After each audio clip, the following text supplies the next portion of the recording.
I am the curator of Ancient America's Art, and when I started working with the folks here at the Mint Museum, the first thing that I was to do had nothing to do with the Native American or the Ancient America's Art. Instead, what I was asked to do was to work with this collection that had been in the process of coming here as a donation for a couple of years, starting in 2003.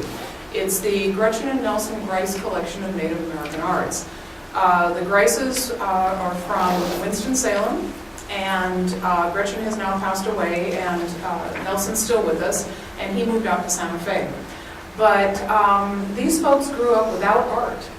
They grew up, let's see, Gretchen, I think she's from South Carolina, and Nelson's from Raleigh. They did not have art in their schools. And as Nelson became a successful accountant, he and Gretchen discovered that they loved art. And as collectors, they simply got interested in specific types of art that just spoke to them. And Nelson decided that because he grew up here in North Carolina without art, that he wanted to give something back to the people of North Carolina. And so the two of them decided that they would then give their collection to the Mint Museum to share with the people of North Carolina. So you guys in the schools are helping actualize their vision and their greatest desires, is that the children of North Carolina have something that they didn't have. So thank you very much for sharing the Nelson and Gretchen Grice collection with your students. They collected in 4 areas: Native American baskets. These are mostly from the late 1800s and 1900s.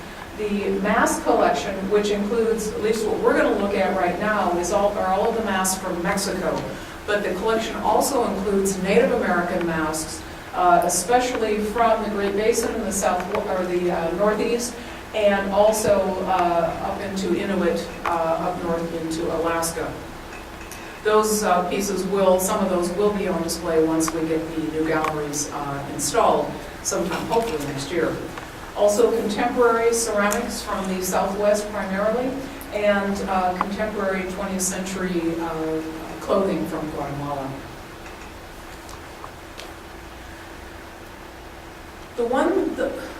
One of the most important things to remember about the textile arts, for example, and I think this is the best way to show this to you, as well as the mask, is that the cultures of Latin America do not comprise a monolithic culture.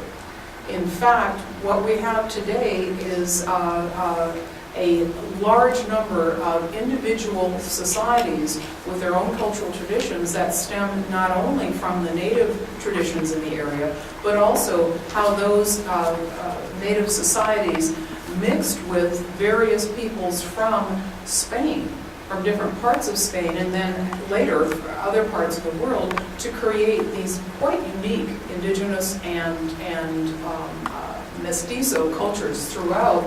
For example, in Guatemala, this is just one segment of the Maya groups. There are 28 different Mayan languages spoken today.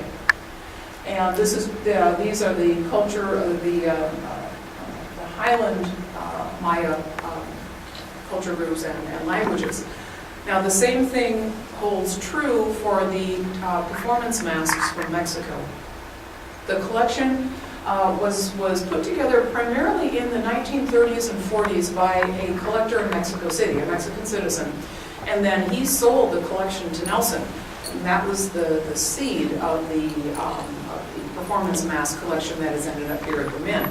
And the gentleman in Mexico collected from all over central and northern Mexico, also a few pieces from Chiapas, and there are a few pieces actually from Guatemala as well. So just as we saw on that map of Guatemala, the same thing could be said to be true for all of the different indigenous groups and their modern manifestations throughout Mexico.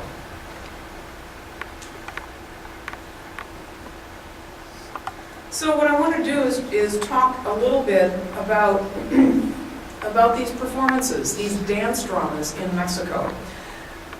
These are not festivals in the sense of let's get together and have a good time at the county fair.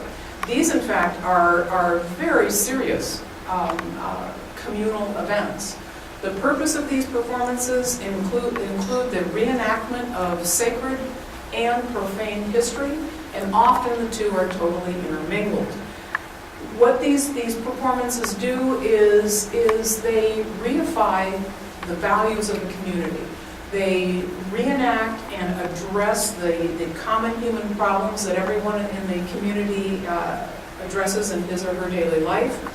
And they also impart moral lessons. Many of them highlight proper behavior. In some of them, they highlight proper behavior that's expected of members of the community by showing what these are frequently based on religious beliefs. As a result, a lot of the performances are connected to various kinds of religious ceremonies in the Catholic calendar. Yes, sir? Would there be another reason then for these religious ceremonies to wear a mask? I mean, do children, like our children here, we dress in a mask for Halloween? Mm-hmm. So are there any other reasons for them to wear a mask other than these particular performances? I mean, outside Yes. these performances? Right. Halloween has, our trick-or-treat has taken hold in certain parts of Mexico, and so you do have kids, you know, participating in Halloween where they dress up as characters. But that is a fairly new introduction and has absolutely nothing to do with the traditional and the typical performances during which characters act out roles. Sure. So that's a new addition to contemporary Mexican culture, but it's coming directly from us. And actually, a lot of communities are trying to get rid of it because they don't want their kids eating so much candy. Yes, ma'am. Who's in charge of putting the performances on? Church, schools, civic, or all? Yes. And it depends on what it is. Let me get into this a little bit, and I'll try to address that as we go along, because it is a lot more. I had no idea about the incredible social, cultural, and historical depth of these performances. I mean, I went to graduate school in Mexico and saw these things happening, but I just figured that they were, you know, they would go to one of the churches in the little neighborhood and get the saint out and parade the saint around, right? Now, it is a lot more complicated and really an integral part of the community than what I had any idea existed. That really, what these performances do is they define a sense of community. They define who those people are and how they are related and why they're related. They're very important mechanisms for maintaining a very healthy society at a local level. Now, performance has a very ancient tradition in what we call Mesoamerica, which is this culture area south of the Rio Grande and north of Nicaragua. These culture groups, myriad groups in the area, shared particular features of culture.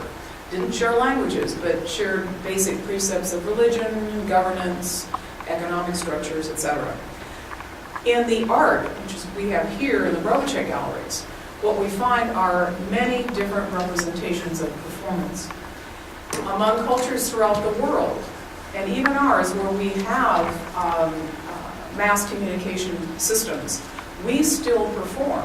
And cultures without mass communication systems, governance, religion, social expectations, all of these were and are imparted by way of performance. Governance is performed. We have here a representation of a Maya ruler. He has a maraca, he is dancing. This is a ceremony associated with his enthronement, making himself king. And here's an image of basically the book of Genesis. In Maya religion, the maize god was one of the gods of creation. And when he set the 3 stones of creation in the cosmic hearth where life was created, he danced while he was setting these stones. So in the art, we find many, many representations of performance and of masks being an integral part of this performance. We have to remember that what does a mask do? A mask transforms the person. the performer into the role that performer takes in the event. Why is the mask the primary element of transformation? It's because the face is the seat of identity. So often you will see someone dressed in regular clothes, but that the main vehicle of transformation is the mask, because the face, the seat of identity, has been changed.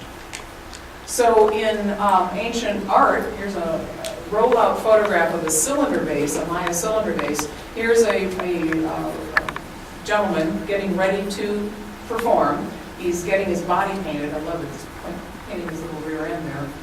But the lady over here is holding the mask that he's going to wear. Here on the right, we have actually the supernatural being who is carving a mask of the maze god. That would be a performance mask.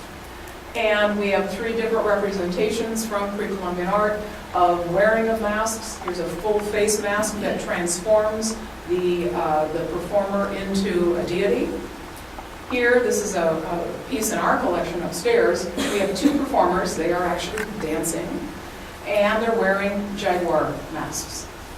So their faces are peering out through the mouth, but they are completely encased in a helmet-type mask.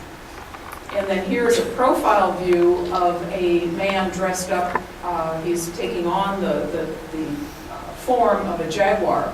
And to show, the artist used an X-ray version or vision into the mask. It's another mask like this one, or this one, a full head mask, but you can see the human person inside the jaguar mask.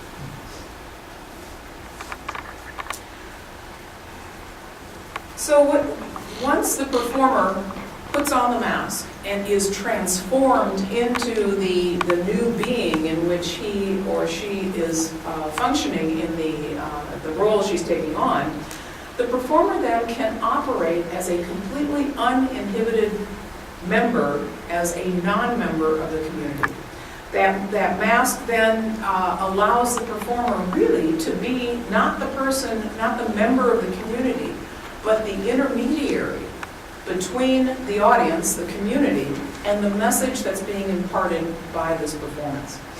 So throughout Mexico, in the many, many different kinds of performances, we find equally varied kinds of masks, not only in form, but also in the person that's being represented, and then the way that these are utilized during the performances.